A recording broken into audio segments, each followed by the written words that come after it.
Također, tu su i studenti koji će imati priliku, ja mislim da sada čuju kompletnu priču, istinu o Sutorini posvećenu Hasanu Adžavdiću, koji je bio čovjek koji je inicirao stvaranje akademske inicijative. Pa ću vam ja ispričati kako je to bilo. Ja sam znao za Sutorinu, bio sam dijete kad sam prema Dubrovniku išao i otac rahmetli mi je govorio, sine, ovo je sve bila Bosna, ali je tada Blažo Jovanović premoto ovog bosanskog političara Đuru Pucara i tako je on zgrabio taj prostor za Crnu Goru.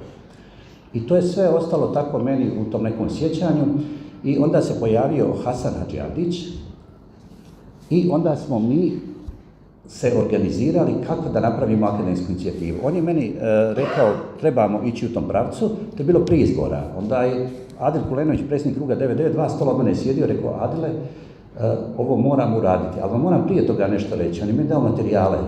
Tu materijalima su bili i dokumenti i materijali koje je moj profesor, akademik Omer Ibrahimović, pripremio još 2010. I tada ih je dao Bakir Izetbegović, to mi je rekao akademik Ibrahimović. Nažalost, ono što sam ja čuo, prenio ću ono što mi je Zlatar, kaže da je bio tu, da je tada Bakir rekao, ovi mene penzioneri pogledaju sa čim sve zamlaćuju. I to, znači, niko jednostavno više nije o tome pričao i Hasan je bio očajan. Probao je tu, znači, da ide preko poslanika Šemsudina Mehmedovića, ali još uvijek nije to nikako odjeknulo. I on je u to vrijeme prepoznao da bi ja mogao biti ličnost koja bi medijski mogla da jednostavno uzdrma tu scenu Bosne i Hercegovine i dao mi materijale. Ja moram biti iskren, i ja sam bio sličan ovim današnjim. Ja sam te materijale dobio i nisam ni pogledao, ali on je bio uporan, zove me 1, 2 puta, 10 puta i ja se ne javljam se, nisam ni pročitao to. Onda sam vidio da moram da pročitam, onda nisam se htio javiti da pročitam sve to. Kad sam to pogledao, bilo mi je savršeno jasno da su ne samo istorijske, nego i pravne činjenice na našoj strani. Onda sam sjeo s njim i tad sam Adilu Kulenoviću rekao, ovo moramo uraditi. A on mi je rekao, sačekaj dok prođu izbori. To su bili oktobarski izbori 2014. I kad su prošli izbori, ja sam ponovo ga kontaktirao, bio sam ta čak kruga 99, međutim on nije htio o tome da je razgovara, jer pričali smo mi tu i Sutorini, sad se ne radi o priči, počet će ratifikacija, moramo to zaustaviti, to je naše. Nije bio voljan i onda smo se mi dogovorili da napravimo, prvo je bio termin akademska inicijativa za povrat Sutorine, onda moram reći da ovi mladi momci što vidite, ovo je bilo prvi naš nastup 4. novembra 2014. godine, Miha Daličković i Alen Mahović, oni su se odmah pridružili meni, pa zato što oni ne pripadaju tom krugu, onda je bilo da bude akademska i građanska inicijativa i bio od početka dogovor da ja budem na čelu te inicijative. Ali ono što ja kažem da sam zahvalan Hasanu jer je on inicijator, da nije bilo njega, ne bi bilo akademske inicijative, ratifikacija bi se završila, ne bi se uopšte znalo za taj problem. Jednostavno to bi tako lako otišlo i o tome se gotovo ne bi ni pričalo, osim možda neki istoričari. Onda poslije toga je, znači, smo imali sastanak sa Jusufom Mulićem. Jusuf Mulić je čovjek koji je među prvima napisao tekst o Sutorini gdje je objasnio činjenice historijske i druge da je Sutorina naša. I on je bio bivši rektor Sarajevskog univerziteta i on je bio oduševljen tom našom inicijativom i tad smo se mi dogovorili da se stvori ta akademska i građanska inicijativa. Ja mislim da je to bilo 10. oktobra. 10. novembra, jer ovo prvo predavanje nismo još imali nikakav formalni naziv. Ovo je to predavanje koje sam ja održao, tad je bilo desetine medija, to je sve bilo kamerama, jer to je bio šok, otkud sad more da ima Bosna, to je potpuno zaboravljeno bilo. I kad sam ja to uradio, već moram vam reći, prošlo je na Ministarstvu civilnih poslova. Proces ratifikacije je počeo sa Ministarstvom civilnih poslova i za 2 dana je trebalo ići Vijeće ministara da ide dalje i onda proces ratifikacije ide tako što ide predsjedništvo, pa parlament daje odobrenje za ratifikaciju i predsjedništvo ratificira. Kod nas predsjedništvo ratificira, a parlament daje odobrenje za ratifikaciju. I onda smo mi htjeli da jednostavno uđemo sa ovim činjenicama da zaustavimo savjet ministara. Međutim, jednostavno oni u tom momentu, ja mislim da pola tih ministara nije ni znalo o čem se radi, ni šta je Sutorina i ovo je odjeknulo. Ovo je zaista odjeknulo. Ali ključna stvar je da članovi državne komisije nisu znali da je 24. februara 1945. predsjedništvo AVNOJ-a zasjedalo i da je ono bilo zaduženo za granice Jugoslavije i granice federalnih jedinica, još uvijek nisu bile republike. I tad su ona dvojica momaka, Nihat Aličković i Alen Mahović, dostavili mi knjigu, originalnu knjigu, to je ova knjiga, Zakonodavni rad. I tu knjigu, ako bude stani pari neka trebalo, imamo. I sada pogledajte, znači to je bila sjednica sljedeći, to je 5. sjednica bila. I sad ćete vidjeti u ovom sljedećem dokumentu, ovo što vidite u napomeni, ovdje stoji granice pojedinih federalnih jedinica. I za Bosnu, samo se ovdje dobro ne vidi, za Bosnu je stajalo Berlinskim ugovorom. Bosna će, pogledajte 3. red, Bosna i Hercegovina u granicama koje su utvrđene Berlinskim ugovorom. A to su granice sa 2 izlaza na more. Ja sam prvo to saopštio jednom od 3 bošnjačka člana komisije, Harisu Čengiću, rekao sam: Harise, ima ovo. On se uhvatio za glavu i rekao je tada pa kaže, ovo mi nismo znali, ovo nismo. Počeo da se trese kao Banja Luka.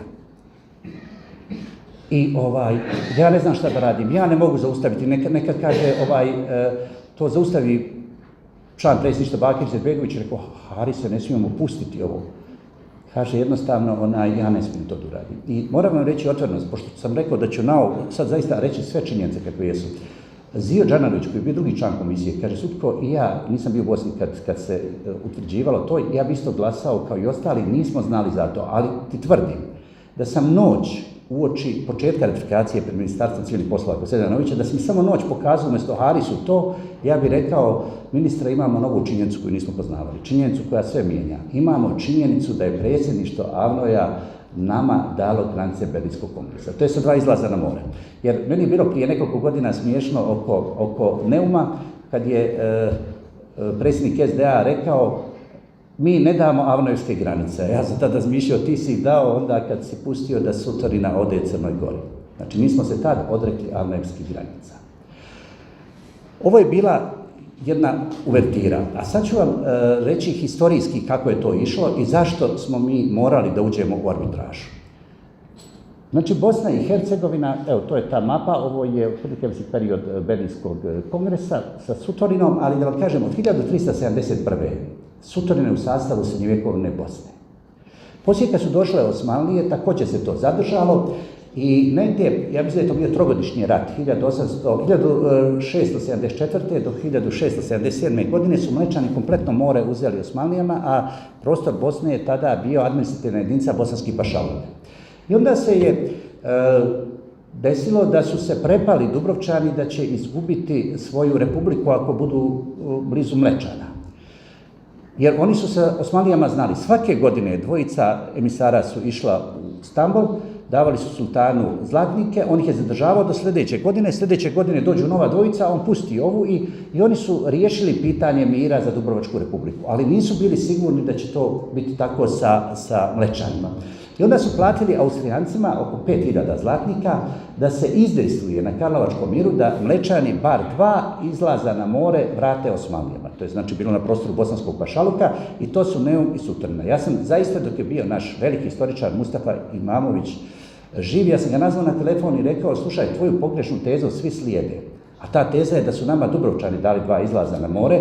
Dubrovčani da bi dali morali su prvo da uzmu od Osmanlija, a oni nisu imali ni 100 kapacitet tada Osmanske države. Znači oni su izlobirali da se ta 2 izlaza vrate kod Austrijanaca.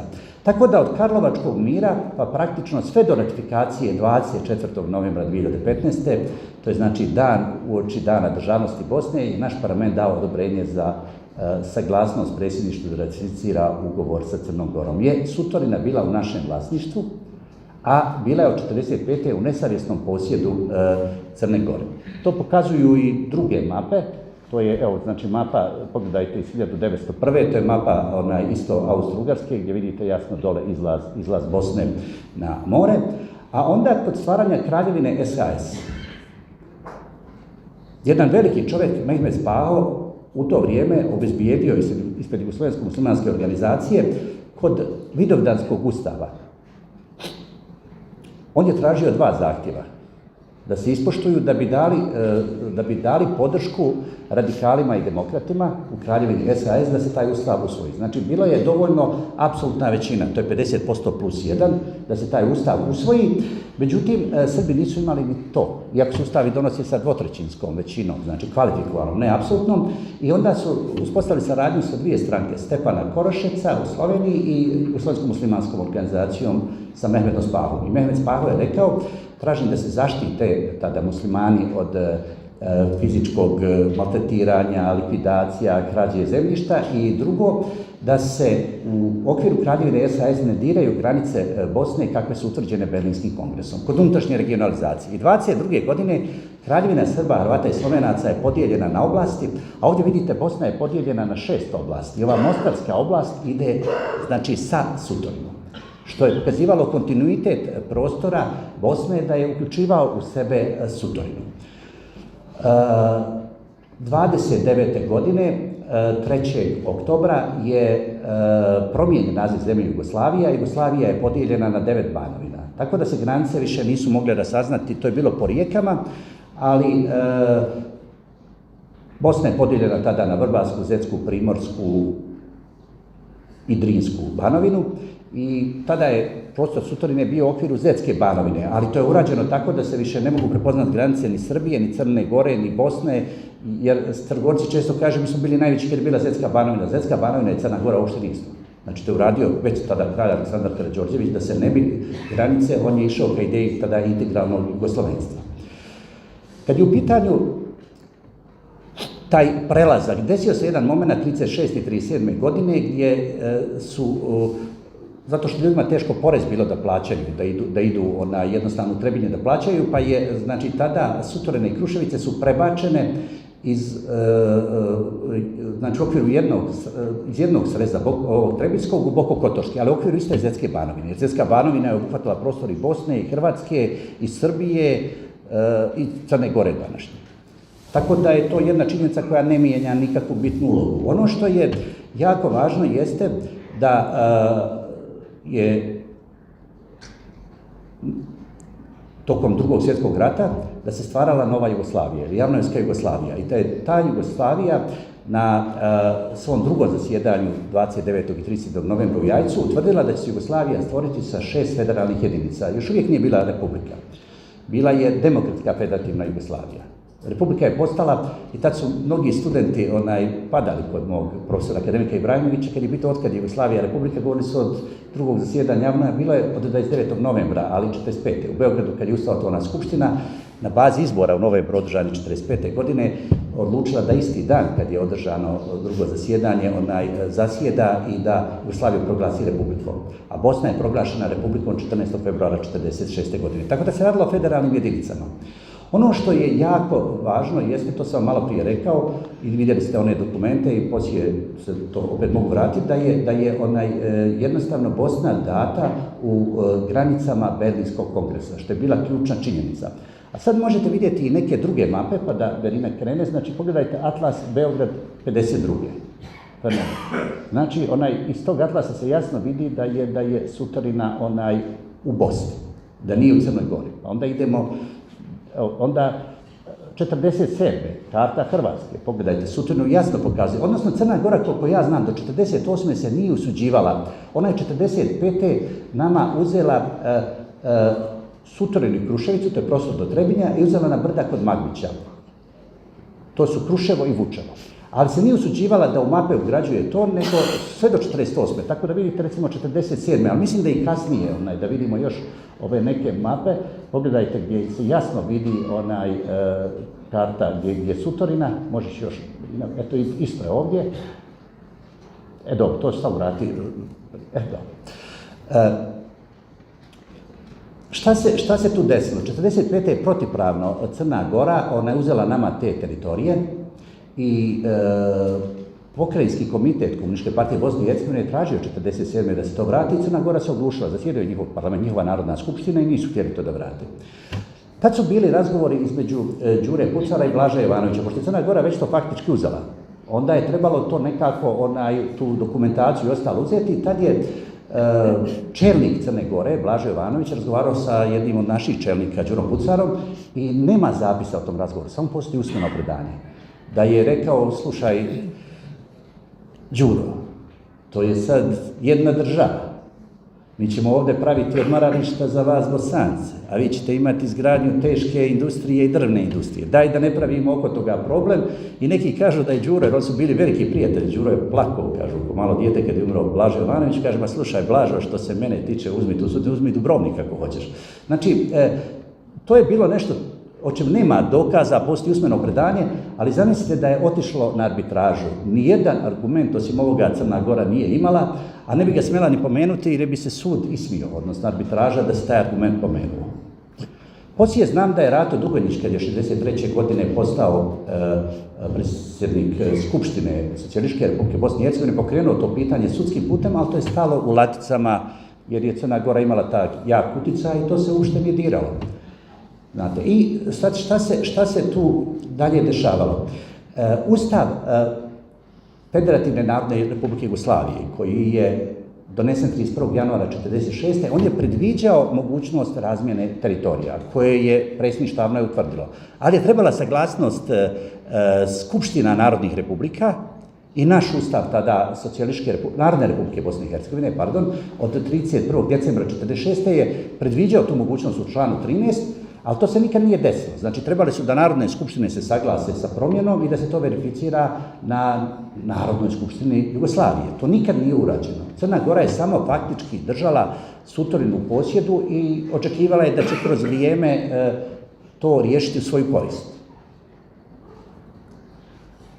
I onda se dešava raspad Jugoslavije. Znači, Badinterova komisija u decembru mjesecu saopštava da se Jugoslavija nalazi u disoluciji. Vi kao što znate, Slovenija i Hrvatska su priznate 15. januara, Bosna 6. i 7. aprila od strane Evropske zajednice Sjedinjenih Američkih Država i sa stvaranjem nezavisnih država se to pitanje postavlja. Kad smo mi krenuli sa ovom inicijativom, znači znali smo prvo grešku koju je napravila državna komisija. I napravila je još jednu ozbiljnu grešku proceduralnu, što može biti šansa za vas mlade u budućnosti, a to je da je ključne sesije održavala bez kvoruma. Znači, Državna komisija za granice Bosne i Hercegovine ima 9 članova, kvorum je 6, sa 3 člana komisije su utvrđivali. A pravnici znaju šta znači bitna povreda postupka i da se neke stvari mogu poništiti zbog povrede te bitne postupke i vratiti na novo utvrđivanje činjenica. I kad je krenula ova priča, ja moram reći otvoreno, tada je recimo Zlatko Lagumdžija izašao sa tezom da mi to ne možemo dobiti prema Badinterovoj komisiji. I pominjao je mišljenje broj 3 koje je govorilo o granicama. On je govorio da je Badinterova komisija presuđujuće tijelo. Čak se sjećam, a bio je naš poslanik, ja mislim, tad u parlamentu, kad je on zagovarao da se iznad, čini mi se, zakona stavi mišljenje Badinterove komisije. Prije nego što je uopšte Skupština i glasala i utvrđivala i oko Denisove rezolucije se izjašnjavala, mi smo imali jedan časopis, je Varenni izašao, Akta geografika, čiji je nosilac bio naš akademik Muris Pahić, gdje smo sve dali. I tu je akademik Omer Ibrahimović rekao da je Badinter u intervjuu o oslobođenju 1991. godine dao izjavu. Znači, Robert Badinter je na čelu bio Badinterove komisije, to je komisija sastavljena od sudija nekoliko evropskih zemalja najjačih i na čelu je bio predsjednik Ustavnog suda Francuske Badinter. I on je u intervjuu rekao da on nije na čelu komisije koja ima arbitražu u punom kapacitetu, ukazujući da prvo arbitraža rješava sporove između država, a ne unutar jedne države, i drugo, za arbitražu vi morate imati saglasnost arbitražnih strana. Nakon što mišljenjem broj 2 je Badinterova komisija rekla da pitanje samoopredeljenja naroda, to je bilo na srpski zahtjev, ne može da se rješava na način da se ugroze granice Bosne i Hercegovine i Hrvatske, Milošević i Bulatović su poslali 2 pisma Badinteru da ih ne zanima nikakvo mišljenje Badinterove komisije. Čime su znači uskratili mogućnost da ono što Badinterova komisija kaže da oni prihvataju. A drugi je bio argument koji sam ja više puta isticao, ali se nije moj glas mogao čuti, tada u odnosu na Lagumdžin, jeste kad sam ja rekao da je Badinterova komisija presuđujuće tijelo, onda se sljedeća stvar ne bi mogla desiti. Mišljenje broj 4, vi znate da je od Bosne traženo da napravi referendum, ali mišljenje broj 5 tiče se Hrvatske i kaže Hrvatska ne ispunjava uslove za međunarodno priznanje. To je bilo 11. januara 1992. A već sutradan su se Kolik i Genše dogovorili da će protivno Banditerovoj komisiji i njenom mišljenju da će priznati Hrvatsku sa Slovenijom. Mišljenje broj 6 se ticalo Makedonije, koje je rečeno da Makedonija ispunjava uslove, a vi znate da Makedonija nije tada priznata. To je bilo očigledan dokaz da Banditerova komisija je samo savjetodavno tijelo Evropske zajednice. Jer da je bilo presuđujuće, Evropska zajednica bi ispoštovala mišljenje Banditerove komisije. I to je bila jedna od ključnih greški. To je bio problem kad ljudi koji su tada imali jak politički format nisu bili stručnjaci za to. A druga stvar, Banditer u mišljenju broj 3 govorio o uti possidetis. To je što se posjeduje. Međutim, to pravilo je nastalo kod razgraničenja afričkih država, mi smo evropska zemlja. I kod nas taj princip vrijedi sa dodatkom uti possidetis juris qui, što se po pravu posjeduje. Znači, Crna Gora nije mogla očekivati da otimanje teritorije koje je bosansko-hercegovačko, da kroz vrijeme dobije. Znači, ona nije na pravni način stekla sutorinu i to je bio ključni argument u tom pogledu. I na kraju, drugi argument je bio ako su granice riješene ko šta posjeduje, oko čega su se sporili Hrvatska i Crna Gora i Hrvatska i Slovenija. Znači, to je bilo potpuno apsurdno gledanje. To je jedna bila od ozbiljnih grešaka i moram vam reći da su tu grešku prihvatili tada Kulenovićevi ljudi. Među njima neke naše kolege, ali najistaknutiji je bio Hazim Bašić koji je profesor mašinstva, koji se nije trebao uplitati u nešto što nije njegova struka. To je bilo. Drugi argument koji je bio da Crna Gora treba da ide u NATO. I da ako mi postavimo to pitanje da ćemo zaustaviti Crnu Goru u NATO, a onda Crna Gora može nama praviti probleme kad mi budemo pretendovali da uđemo u NATO i da trebamo da imamo neku riješenu granicu. Prvo, nijedna Republika bivše Jugoslavije nije imala riješenu granicu kao Bosnu. Nama čak i ne treba da pravimo. Mi imamo granice Berlinskog kongresa, imamo potvrđene avnojevske granice da su iste, tako da mi samo trebamo da se dogovaramo o tim granicama. Znači, bez ikakvog popuštanja. Znači, to je jako važno, jer Bosna je imala. I nije bilo potrebe da mi žurilo se Crnoj Gori. I ja se dobro sjećam da je Filip Vujanović rekao da neće ući u arbitražu, što je potpuno netačno. Milo Đukanović, kad smo mi završili ratifikaciju u korist Crne Gore, Milo Đukanović je neko vrijeme nakon toga imao intervju i slušao sam ga, kad je rekao da je NATO prihvatao arbitražu kao riješenu granicu. Znate li šta to znači? Da smo mi tražili od Crne Gore da se ide na arbitražu, Crna Gora bi imala izbor. Ili da ne uđe u arbitražu, pa bi morali ići na sud u Hagu, ili neće biti primljena u NATO. A mnogo je značajnije. Crna Gora ima 286 km mora i bez naše sutorine. I Crna Gora bi tad ušla u arbitražu, a NATO je prihvatao što je sasvim logično. Jer što arbitraža kaže, njegova je sutorina. I to je na kraju pošteno.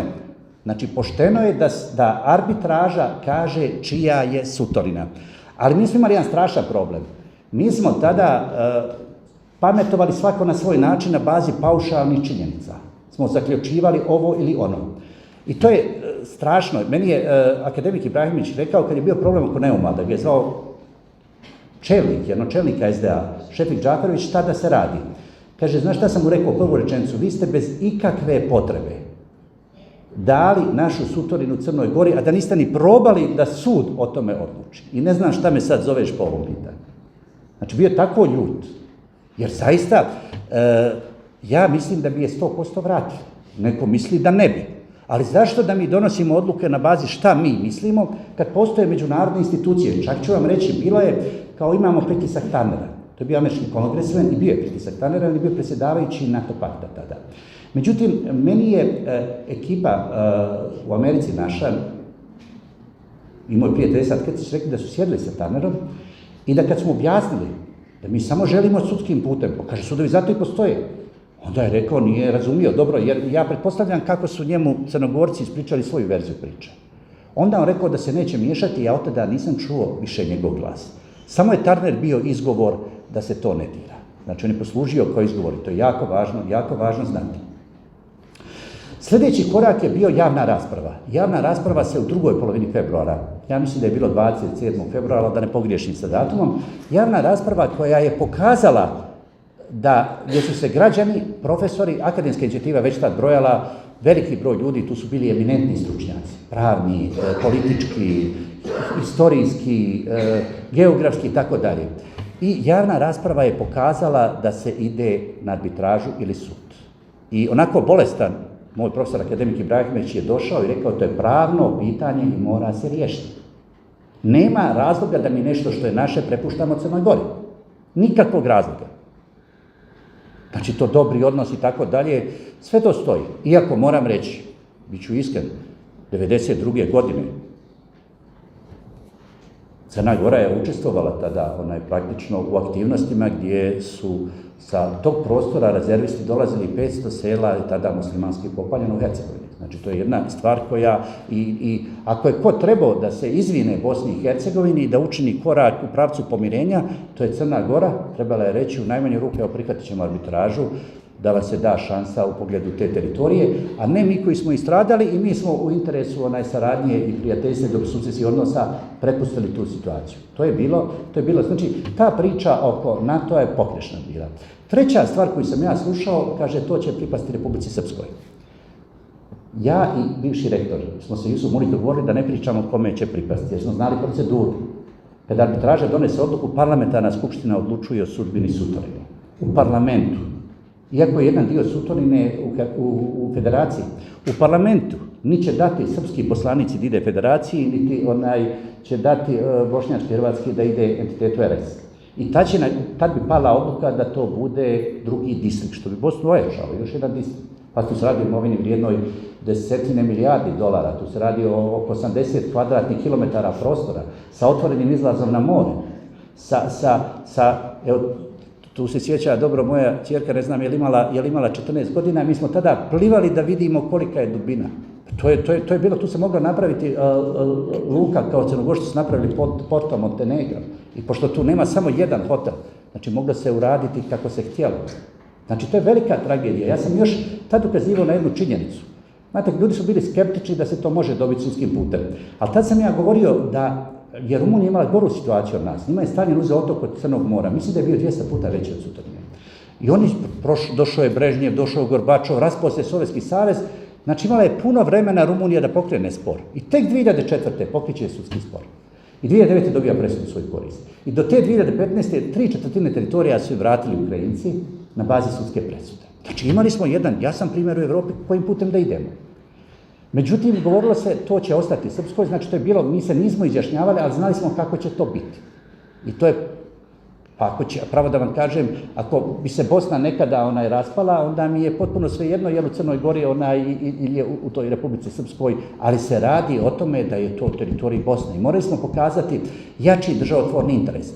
Od te 2015. godine su nekako kola krenula naopako sa urušavanjem države, jer su svi vidjeli da mi nemamo kapacitet. Sad u Neumu, da vam kažem, kad prolazite, vi uopšte nemate graničare Bosne i Hercegovine.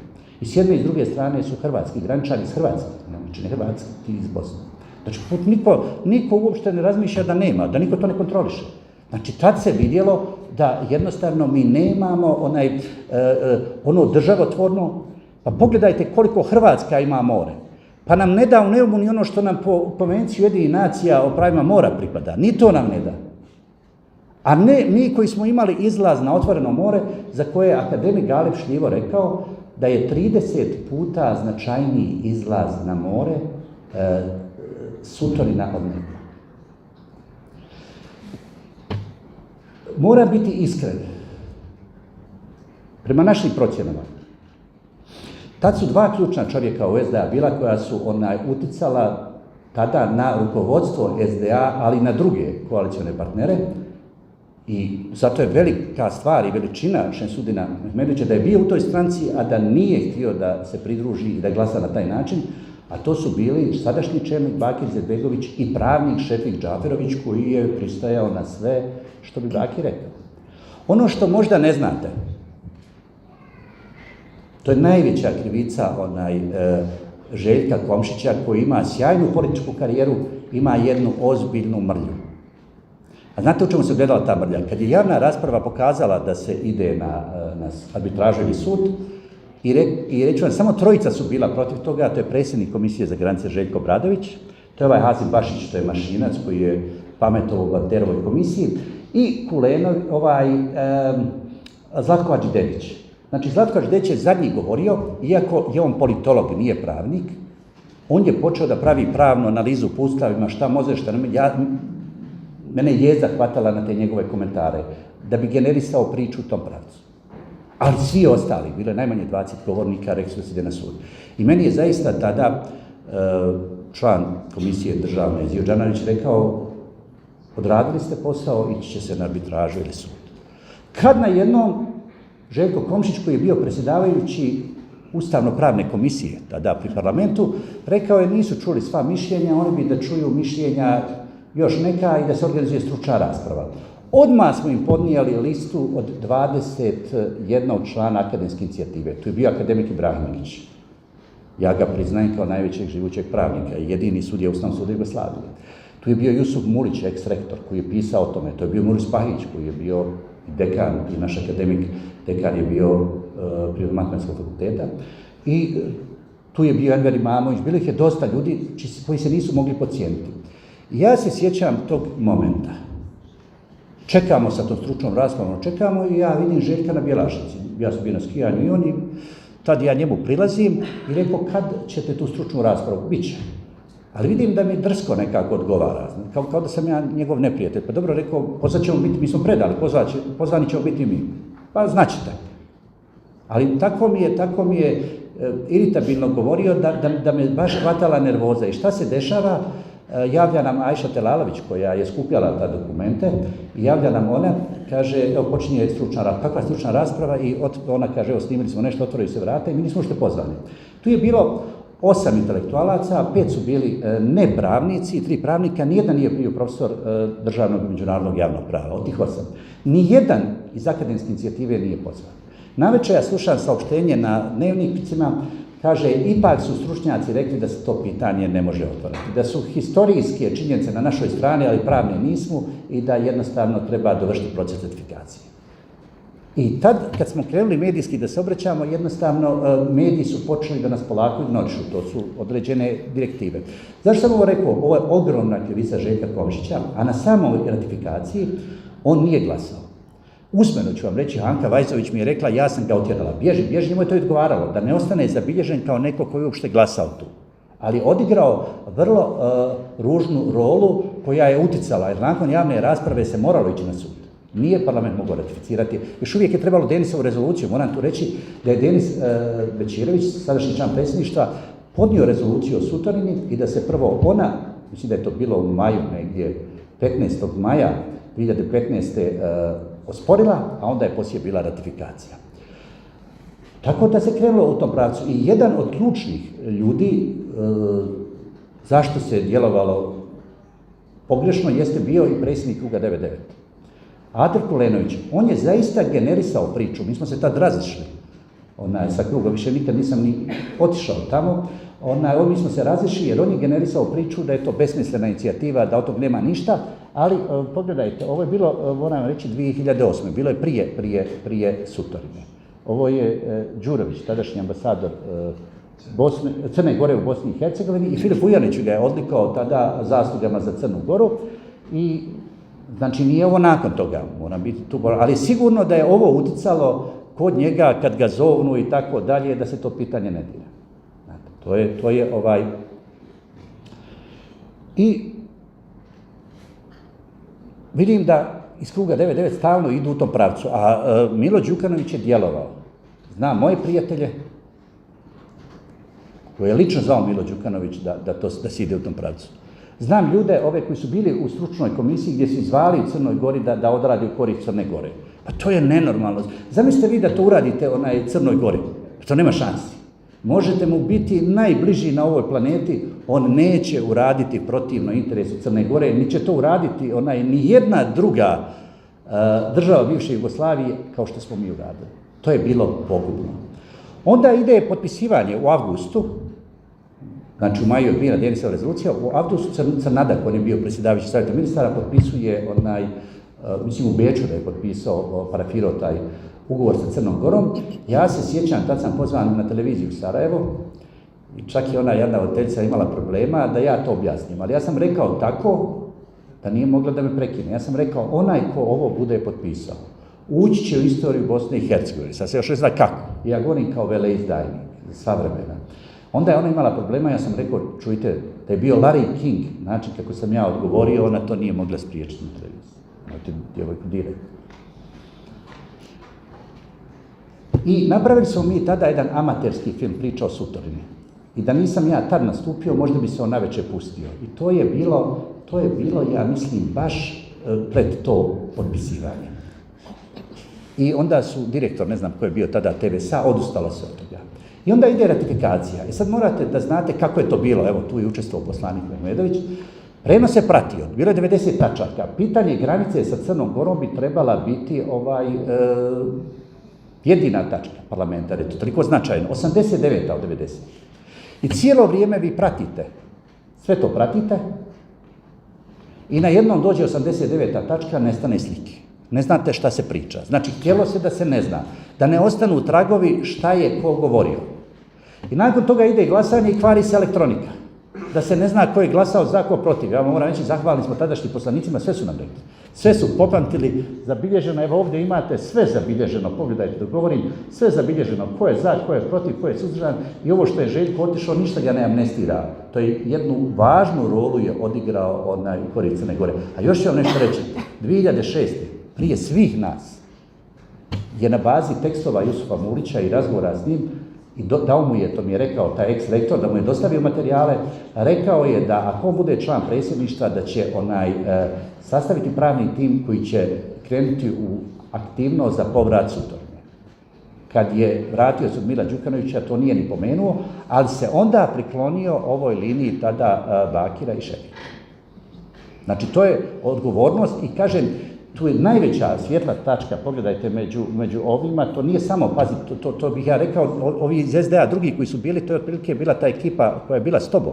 To je nekoliko poslanika SDA je bilo tada protiv ratifikacije. Ali to je razumijevanje državnog interesa, to je bila katastrofalna greška. Pa pobogu, zar je bio problem da ne pametujemo, da mi ne procjenjujemo hoće li nam pripasti, neće li nam pripasti, nego otići na arbitražu. Crna Gora je morala ući u arbitražu i na arbitraži jednostavno dobiti. I to je pošteno. Ovako, ja stalno slušam te stvarima, to se nije moglo dobiti, to je utopija, pa onda čujem priču, to je Srbi će dobiti izlaz na more. Pazite, često čujete, sad, ako je to, da je to čak da je to Putinova ideja, da to dolazi iz Srbije, da to hoće Dodik, ja ne vidim ovdje nijednog poslanika da je glasao protiv ratifikacije od srpskih poslanika. Ako je taj argument tačan, onda su tada bosanski Srbi u parlamentu trebali biti protiv ratifikacije. Nisu oni su priznali da oni ništa ovo nisu razumjeli. Njima je malo bio problem ono što, jer ja sam u to vrijeme stalno govorio o ukidanju Republike Srpske zbog presude za genocid i tako dalje, pa je njima izgledalo da ono što ja radim da ne može nikako biti dobro za njih. To je bila onako, ja bih rekao, paušalno, ali su mi priznali da su i oni dobro pogriješili. Ali da je SDA tada, na čelu sa Bakirom, krenula, oni bi mu se pridružili. Bila je volja tada kod Bosića, bila je i kod Dodika, bila je, međutim, kad nisu naši pokazali interes za to u SDA, onda su i oni jednostavno odustali od toga. Tako da je to problem. Sad se može postaviti pitanje šta sad, je li to završena priča? Tad moja je procjena, najmanje 98%, možda i 100%, to bi nam bilo vraćeno. I to puno brže nego što je tih 5 godina koliko je trebalo Rumuniji, jer je to bila čista situacija. Crnogorci su inteligentni ljudi.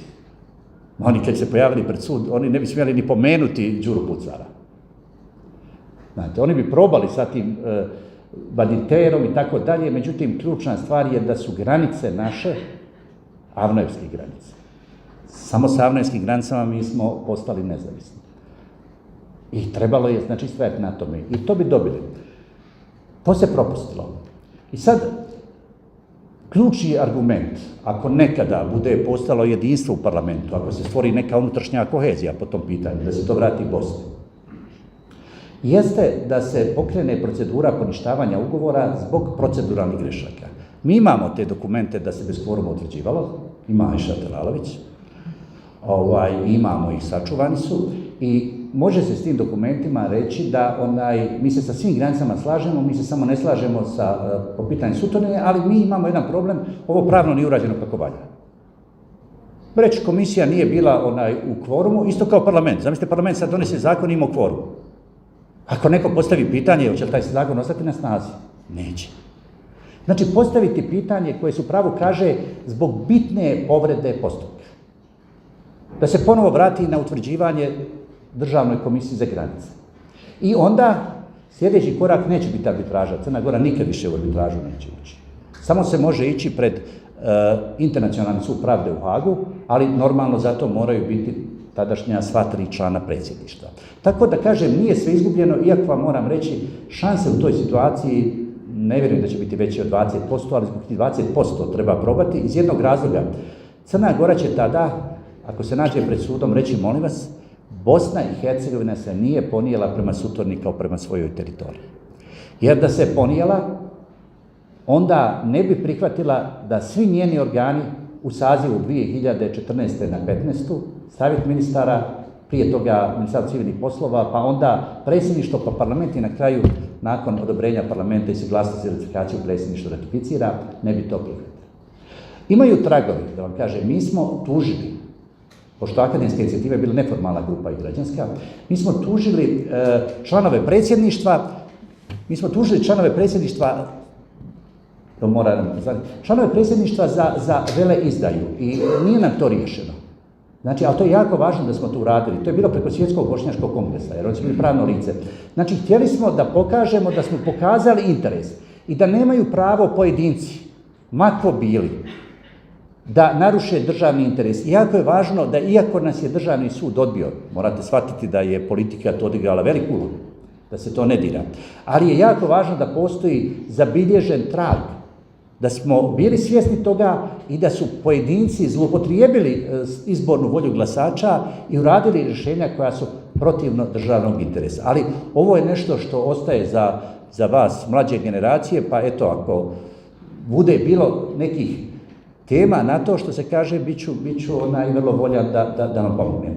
Mislim da je ovo bila jedna cjelovita, potpuna priča o Sutorini, gdje sam prvi put iznio imena iz, što bi se reklo, drugog reda, neću pominjati imena, ima ih dosta, nema ni potrebe.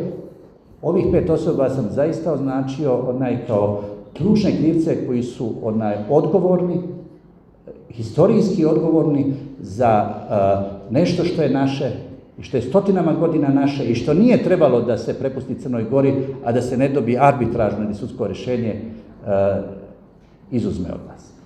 Hvala vam velike.